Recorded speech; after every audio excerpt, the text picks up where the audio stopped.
السلام عليكم ورحمة الله وبركاته. رجعنا لكم من تاني. كل عام وأنتم بخير على الأمة الإسلامية جميعا إن شاء الله. صيام مقبول شهر رجب. عايزين نتكلم النهاردة عن موضوع مهم جدا بنواجهه في جميع العيادات، وبسبب غلو الأسعار والأسعار المبالغ فيها حاليا في جميع التخصصات. طبعا ده بسبب الخامات إن هي سعرها زاد في كل مكان.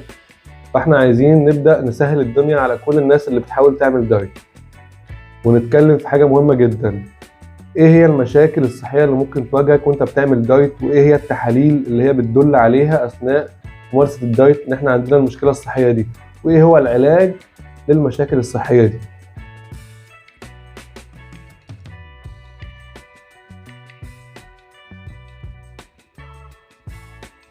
يعني ايه الكلام ده يا دكتور؟ يعني دلوقتي حضرتك عايز تعمل دايت.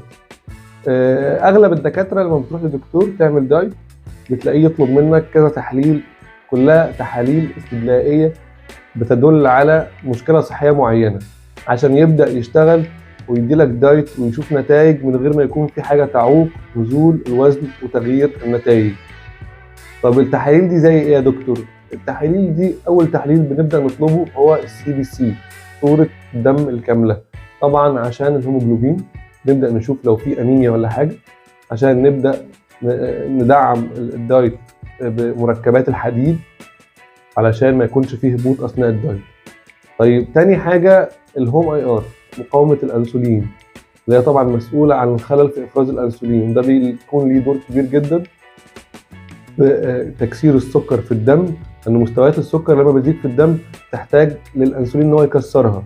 فبالتالي لما بيكون في خلل في افراز الانسولين ده بيبدا تكسيرها ياخد وقت كبير جدا، فتتراكم، يبدا الجسم يحول الجلوكوز ده لمخازن الدهون ويخزنها على هيئه دهون تحت الجلد او في الاماكن اللي هي السمنه الموضعيه.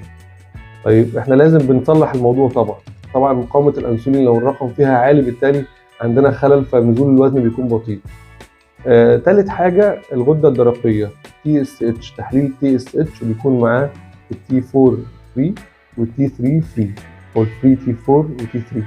تمام. دي تحاليل برضو استدلائيه على موضوع الغده الدرقيه ونشاط الغده الدرقيه وخمول الغده الدرقيه. طبعا لو في مشكله خصوصا في الفري تي 4 وتي 3، لان هم بيكونوا سبيسيفيك اكتر او دقيقين اكتر في النتائج، طبعا بيكون بالتالي في مشكله في الحرق، فبالتالي لازم بنحل الموضوع عن طريق نبدا ناخد علاج للغده الدرقيه، وهنتكلم عن العلاجات المصاحبه للموضوع ده كله.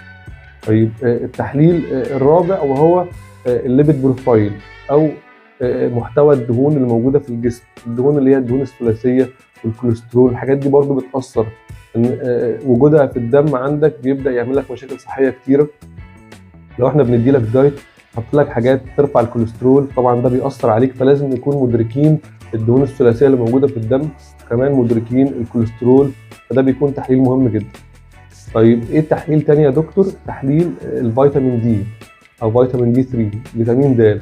طبعا نقصه في الجسم بيأثر تأثير كبير جدا على النتائج، فبالتالي احنا بنحتاج نكون عارفين نسبة فيتامين د في جسمنا، عشان لو هو قليل حرقنا هيكون ضعيف جدا، فلازم بنحل الموضوع. فبالتالي انت لما بتروح لدكتور معالج بيبدأ يكتب لك روشتة فيها 5 تحاليل. 5 تحاليل دول بيكونوا مكلفين، احنا عارفين دلوقتي الاوضاع الاقتصاديه بتاعت البلد عامله ازاي، فاحنا حابين نحط طريقه بديله للموضوع ده. طبعا الشخص القادر او المقتدر اللي يقدر يعمل التحليل يعملها، مفيش مشكله طبعا. هو طبعا دي هتفيده وهتدله على حاجات كتيره مناسبه، وهتقول له على الاقل ايه المشاكل اللي عنده او ايه النقص اللي عنده يبدا يحل. طيب الشخص الغير مقتدر في طريقه تانية هنقولها في اخر الفيديو، بس خلينا نقول حل كل مشكله. تمام. او كل تحليل بنعمله بنشوف نسبته عامله ازاي وحله ازاي. اول حاجه زي ما قلنا الهيموجلوبين، طبعا لما بيكون في نقص طبعا ده بيكون في صوره الدم الكامله او السي بي سي. لما بيكون في نقص بنبدا ندي مركبات الحديد، اي منتج فيه مركب الحديد بيدعم الموضوع، او ناخد خضروات، ناخد كل العناصر الغذائيه اللي فيها الحديد. طبعا هي كتيره قوي. تمام. السبانخ موجود في الحديد، وحاجات كتيره قوي تمام فيها حديد. احنا بس خلينا ما ندخلش في تفاصيل جانبيه، خلينا نقول مركبات الحديد عامه. طيب تاني حاجه اللي هي نقطه مقاومه الانسولين لما بيكون فيها مشكله، لازم ندعم الموضوع بطريقه مهمه جدا او بعلاج يكسر السكر اللي في الدم. طبعا في علاجات كتيره اشهرها الجلوكوفاج، سيدوفاج، دي كلها علاجات بتكسر السكر اللي في الدم عشان الحرق يشتغل كويس او معدل النزول يبقى سريع. طيب تالت حاجه اتكلمنا عليها وقلنا هي الغده الدرقيه TSH. طبعا لو في خمول في الغده الدرقيه ومفيش نشاط بنبدا ندعم الموضوع عن طريق الثايروكسين مثلا. طبعا بناخد جرعه منه عشان يزود معدل الحرق. يبقى احنا كده قلنا المشكله وقلنا الناتج بتاعها طبعا بيقلل معدل الحرق. خمول الغده الدرقيه بيأثر على نشاط الدايت بتاعي. طيب ايه تاني يا دكتور؟ الفيتامين دي 3 بنبدا برضو ندعم الدايت بمركبات اللي فيها فيتامين د، او بناخد فيتامين د من اي دواء يأثر معانا ويفرق معانا في معدل الحرق. طيب الدهون الثلاثيه برضو بيكون ليها حلول كتيره طبعا، والكوليسترول في حاجه اسمها كوليسترول، في كذا منتج موجود في السوق بيصلحوا موضوع الكوليسترول والدهون الثلاثيه. وده طبعا كده كده الدايت لما بتعمل دايت الدهون الثلاثيه بتقل، ده طبيعي لان انت تبدا تغير المحتوى الغذائي لجسمك. طيب لو الكوليسترول عندك بيعلى بتتجه طبعا لعلاجات زي الكوليسترول، زي كذا حاجه ثانيه موجوده في السوق. تمام، الحاجات دي بتبدا تغير مجرى الكوليسترول في جسمك. تمام، وطبعا بنراعي الكلام ده كله في الحميه الغذائيه، زي ما احنا برضو بنراعي موضوع مقاومه الانسولين في الحميه الغذائيه. في برنامج معين لحميه مقاومه الانسولين، في برنامج معين لحميه فقر الدم الناس اللي عندها مشكله في الهيموجلوبين، في برنامج حميه معينه للناس اللي عندها نقص فيتامين د، وكمان في حميه معينه للناس اللي عندها اي مشكله صحيه. حتى الناس اللي عندها كوليسترول عالي برضه بيكون ليها حميه غذائيه مناسبه ليها. احنا بنتكلم احنا تغذيه علاجيه، احنا بنهتم بكل الحاجات دي. طب يا دكتور لو احنا مش عايزين نعمل كل التحاليل دي، طب نعمل ايه؟ ناخد برنامج اول اسبوع، برنامج ده اختبار للجسم. بنكون فيه نشويات كتيره على مدار اليوم. تمام، وجبه فطار متكامله، نشويات، بروتين، سلطه، خضار، كل حاجه، كميه نشويات مقبوله، رغيف عيش في الفطار، الغداء من 8 معالق ل 5 معالق او رغيف عيش، والعشاء كمان يكون بروتين من غير سلطه. وناخد برنامج متوازي. البرنامج المتوازي ده نقدر من خلاله نكتشف معدل الحرق بتاع الجسم بعد اول اسبوع، نشوف مردود الجسم. لو الجسم ده بدا ينزل بطريقه صحيحه يبقى خلاص الحاجات دي يمكن علاجها اثناء الدايت. طب لو الجسم بدا في اول اسبوع ما ياخدش الشكل المستقيم للدايت وما يجيبش نتيجه كويسه، بالتالي بنبدا نشوف بقى المشكله فين بعد ما ندي برنامج تاني قاسي شويه ونشوف استجابه الجسم.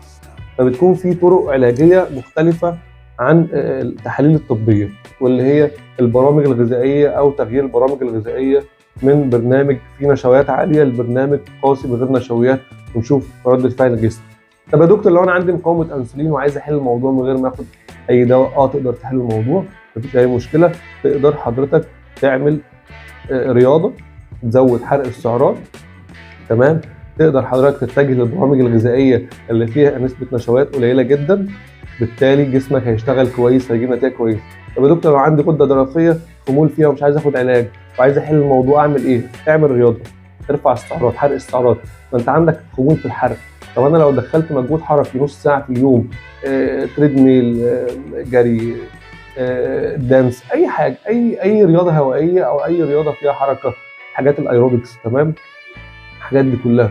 قال يا دكتور كده انا هحل الموضوع. تحل الموضوع نص ساعه كل يوم رياضه تغنيك عن دواء الغده وحرقك يزيد وجسمك يشتغل كويس. طب يا دكتور لو انا عندي نقص فيتامين د وعايز احل الموضوع، حضرتك تتجه لاي حاجه فيها فيتامين د.